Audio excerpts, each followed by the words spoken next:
पूछिए इन कर्मचारियों से, पूछिए इनसे इनके पेंशन का क्या हुआ, कहाँ गया वो पुराना पेंशन। 1 रुपया प्रति एकड़ पे अडानी को दी जा रही है। अरे 1 रुपया प्रति एकड़ पे, आप सोचो अगर आपको 1 रुपया प्रति एकड़ पे जमीन मिल जाती तो आप क्या नहीं कर सकते थे। यहाँ आकर हर चुनाव में आपसे कहते हैं कितने पैसे दूं, 50 करोड़ दूं, 75 करोड़ दूं। मैं तो कहती हूँ कि भैया मत दो, अब छोड़ दो। चुनाव से पहले 10,000 रुपए निकालना शुरू, ताकि वोट मिलेगा। अरे 20 सालों से क्यों नहीं दिए? वो 50 करोड़ अगर देते तो ये चीनी का मिल चल जाता। तो आप घर बुलाते मोदी जी को, चाय पिलाते मोदी जी को, बड़ी बड़ी बातें करते हैं मंच पर आकर, लेकिन दिखाने को क्या है? कौन सा नया कॉलेज बनवाया, कौन सी नई यूनिवर्सिटीज विश्वविद्यालय बनवाए।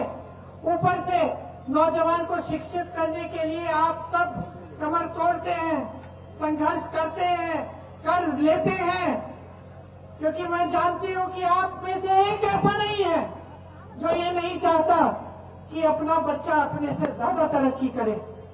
एक ऐसा नहीं है।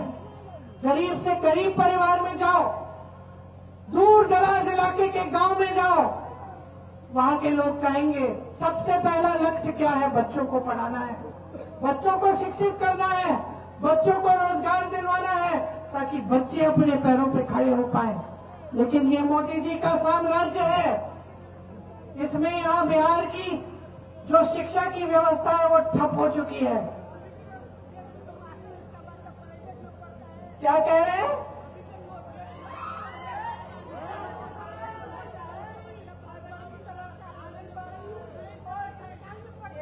सुन लीजिए क्या कह रहे हैं, सुन लीजिए क्या कह रहे हैं।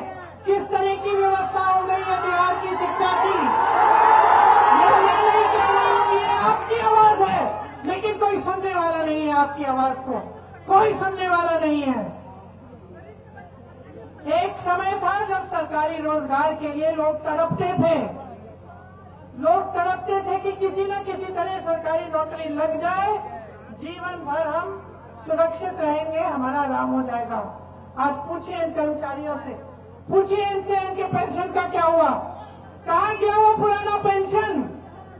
वो भी बड़े बड़े सेठों के पास मार्केट में लगा दिया गया है, इनको पुराना पेंशन भी नहीं मिलता। आज सरकारी नौकरी क्या, सरकारी जितने कारखाने हैं सब बड़े बड़े सेठों को सौंप दिए गए हैं, और वो भी अंबानी अडानी 2 सेठों। सरकारी जो हवाई अड्डे थे, जो पुल के जो ठेके थे, जो बंदरगाह थे, जो बड़े बड़े कारखाने थे, सब इन्हीं लोगों को। यहाँ आपकी जमीन 1 रुपया प्रति एकड़ पे अडानी को दी जा रही है। अरे 1 रुपया प्रति एकड़ पे, आप सोचो अगर आपको 1 रुपया प्रति एकड़ पे जमीन मिल जाती तो आप क्या नहीं कर सकते थे। आप अपने बच्चों को पढ़ा सकते थे, आप अपना भविष्य बना सकते थे, लेकिन दी किसको? दी किसको? एक ऐसे उद्योगपति को जिसके पास वैसे ही हजारों करोड़ है, जिसको जमीन की जरूरत भी नहीं है। उसी को मिलती है यहाँ पे। ये है मोदी जी का साम्राज्य कि आपके चलने के लिए रास्ता नहीं है, कह रहा है नौजवान। गांव में चलने के लिए रास्ता नहीं है। 20 सालों से इन्होंने सरकार चलाई है। आज आपसे वोट मांगते हैं, आज आपको बहनों आपको 10,000 रुपए भेजते हैं ताकि आपके वोट उनको मिल जाए, और आपकी सड़क 20 सालों से नहीं बनाई, आपकी पाठशाला बनाई नहीं, आपकी चीनी की मिल से चाय पिएंगे, मीठी मीठी चाय पीने आएंगे। कितने साल गुजर गए, चीनी मिल ठप का ठप पड़ा हुआ है, बंद का बंद पड़ा हुआ है। ये है हालत आपकी। ये है मोदी जी का साम्राज्य कि बिहार में अपना मुख्यमंत्री है आपका, लेकिन उसकी भी सुनवाई नहीं है। नीतीश कुमार जी की आज कोई सुनवाई नहीं है। मोदी जी बड़े चिंतित हो रहे थे कि अरे कांग्रेस पार्टी की पोस्टर देखो, इसमें तो तेजस्वी जी को बौना बना रखा है, या तेजस्वी जी के पोस्टर देखो, इसमें राहुल गांधी को बौना बना रखा है। बहुत चिंता है इनको भाई राहुल गांधी जी के भविष्य की। तेजस्वी जी के भविष्य की आपकी चिंता नहीं है। कमाल है, देश के प्रधानमंत्री हैं, देश के मुख्यमंत्री को तो मंच पे लाते नहीं है अपने साथ, दूसरी पार्टियों के पोस्टर को देखने में समय व्यर्थ कर रहे हैं। अपना समय उनको किस चीज में डालना चाहिए था, किस चीज में? यहां बिहार में देश के सबसे ज्यादा नौजवान हैं, सबसे ज्यादा नौजवान इस प्रदेश में, सबसे संघर्षशील नौजवान इस प्रदेश में। कन्याकुमारी से लेकर कश्मीर तक जहां जहां जाओ, जहां मजदूर दिखेंगे, जहां कोई काम करता हुआ दिखेगा, पूछोगे कि भाई कहां के हो, बोलेगा मैं बिहार का हूं। और मोदी जी आपको रोजगार देने के बजाय दूसरी पार्टियों के पोस्टर पे टिप्पणी कर रहे हैं। और यहां आकर हर चुनाव में आपसे कहते हैं कितने पैसे दूं, 50 करोड़ दूं, 75 करोड़ दूं।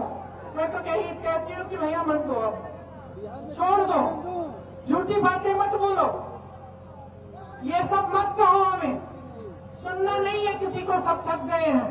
हर चुनाव में आप कहते हैं ये दूंगा वो दूंगा, कुछ देते ही नहीं है।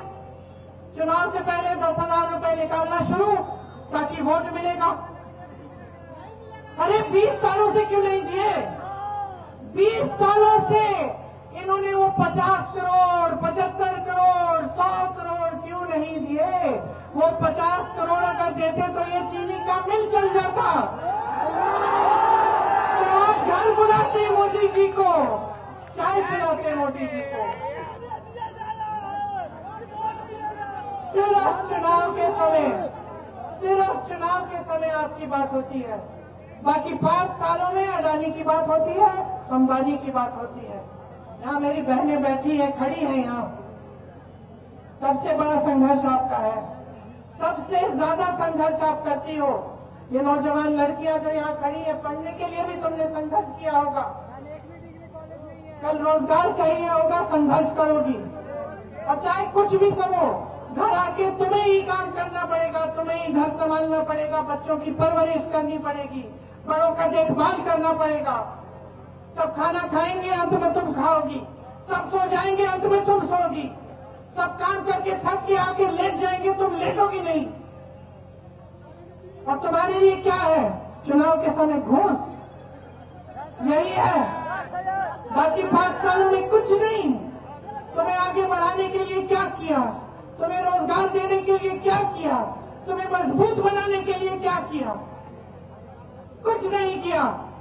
खुद कर रही हो, कोई सहायता नहीं है। समाज से भी मुश्किल होती है, समाज भी सहायता नहीं करता, सरकार भी सहायता नहीं कर रही। अब उनको दिखने लग गया है कि महिलाएं जो है इकट्ठी हो रही हैं, समझदार हो गई हैं, समझती है कि उनके वोट में शक्ति है, तो चलो चुनाव के पहले दे देते हैं 10,000 रुपए।